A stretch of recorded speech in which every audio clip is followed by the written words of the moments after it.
guys, just wanted to get with you and talk to you all a little bit, just as the beginning of this video, about early lockup.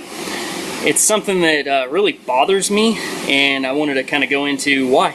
So let's do this. So I want you to think about something. When I engineer a knife, when I'm looking at making a new design like this OSF, the open source folder, I want to think about how to make it as strong as possible so that you have a hard use knife that is still smooth, easy to operate, and is not going to be unnecessarily weak. I personally believe that early lockup is a terrible idea on knives, and I'm going to tell you why. The easiest thing to think about is you want to find the weakest point of the knife and of this lockup, basically, so we'll stick with lockup.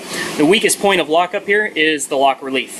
Now, you do all the geometry right, you get everything right, and you have a lock that you can spine whack the crap out of, and it never moves, it never slips. But your weak point is your lock relief. Now, my lock reliefs are between 65 thousandths thick.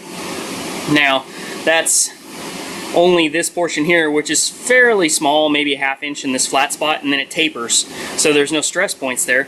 So really, you probably got 100 thousandths worth of material that's actually really strong there on a 3/16 liner.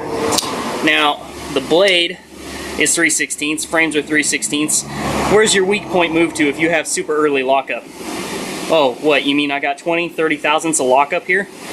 Well then, your weak point is now your lock face. I don't want my lock face to be the weak point. I want this lock relief to be the weak point, because when I'm holding this, what happens if I do, back up here, do a reverse grip, and I stick this in something, and I twist my grip? What happens? I unlock this with my finger here really easily. The meaty part of your hand can easily unlock that. So keep that in mind. That's something that really bothers me lately, just because you have this trend, everybody wants early lockup, but you know what? It's unsafe, really. So the way I do it is I do my new lock inserts here, they're 80 thousandths thick. I actually do them about 100 thousandths of engagement here. It's hard to see this with the lighting here, but you have about half of the blade lockup. And you know what? Chris Reeves will agree with me on this. Later lockup is safer, and that's what this is about. I make users, I don't make pretty safe queens.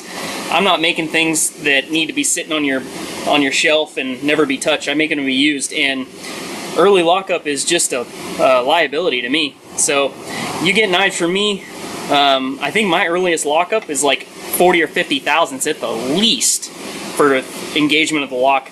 Personally, all my knives that I carry are half of the blade thickness lockup. To me, that's going to be the safest way to do it.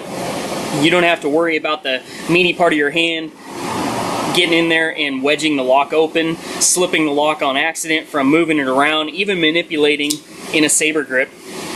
The meaty part of your hand here, when you squeeze in, can, and sometimes does, unlock when it gets in here. So if you have 20 thousandths of engagement there, 30 thousandths even, I mean, that's 30 thousandths, that's 6 or 7 sheets of paper. That's nothing. I'd rather have half of that width, so that if my meaty part of my hand does get in there and wiggle it loose a little bit, it's not a big deal, because it's not going to unlock. So just my 2 cents on that. I'll get off my soapbox. If you have questions on that, feel free to email me. I don't understand the trend for early lockup, other than so you have life of lock, but really a well-made lock shouldn't wear that much, even titanium. And you know what? I use hardened AEBL liners. They're 61, 62 Rockwell scale on a 61, 62 blade. They're not going to wear. Really, it's going to be negligible. You're going to get a little bit of micro wear that's going to wear in as it fits the lock face to lock face on the two tangs, and they conform to each other from this to this, from the micro scratches. But after that, that lock isn't going to go anywhere. It's a life of the knife kind of thing. And it's replaceable, so somehow you manage to wear it out, you just swap a new one in there. It's not a big deal. So late lockup is safe lockup. And that's all I got to say about that. So use it or lose it, guys. Alright guys, so we're working on all the production Hobacks. Right now I'm over at the arbor press, a 1-ton arbor press, bending up pocket clips. This is how they turn out. Use a male and a female die that I built. Just machine these out. Fairly rudimentary, but it was my first practice run, so working out pretty good. I'll take you over and show you the production line. So here is production. We had to set the A10s aside for just a couple of weeks so we could get these all out. We weren't expecting this much work, but the way it worked out with that other machine shop, we just ended up having to do all the assembly ourselves and all the finish work.